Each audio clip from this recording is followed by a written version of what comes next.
Happy Friday, ladies and gentlemen, and welcome back. I'm your friendly neighborhood PM here to give you your top 3 market points of the week. Now, we've had a lot of news this week, but we are all itching to get to our weekend, so let's dive right in. At point number 3, it is Broadcom, the semiconductor company, releasing their quarterly earnings. Now, they did have a solid beat on earnings and revenue, but they issued a weaker than expected revenue guidance heading into the fourth quarter. Now, management did come out and say that this is largely related to their non-AI related businesses, things like mainframe products and data storage gear. However, they did say that they think that we're at the bottom of that kind of cycle for them, and they expect a reacceleration in Q4. But this does go to show that just because you're a semiconductor company, it is not all dependent on AI, as your non-AI related businesses can drag in your stock price, as we saw Broadcom sell off as a result of this. At point number 2, it's the Biden administration potentially blocking the acquisition of U.S. steel by Japanese steelmaker Nippon Steel. Now, this has sent a lot of news throughout the headlines, as both companies have agreed to the deal and both have tried very much to get the deal done, but they have been hung up by the administration.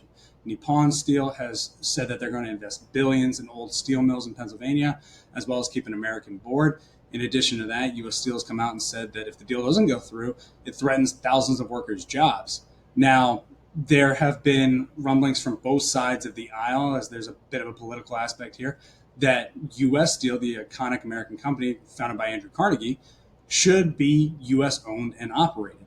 However, if this deal does not go through and is not allowed to go through, it may potentially put a strain on U.S. allies who then question whether or not they can get deals done in the United States for fear of getting it blocked for nationalization or security purposes.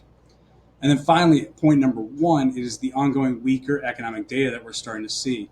For instance, just this week, we saw job openings fall, ADP employment change come in below estimates, as well as manufacturing data continue to come in weaker. Now, what this does is continue to increase the volume of people speaking out about rate cuts coming up and the magnitude of those. So previously, we were seeing pricing in of a 25 basis point cut at the upcoming meeting. But now, as this data continues to weaken, we're hearing more and more chatter of a potentially 50 basis point hike cut, not just at the upcoming meeting, but potentially multiple times throughout the rest of the year.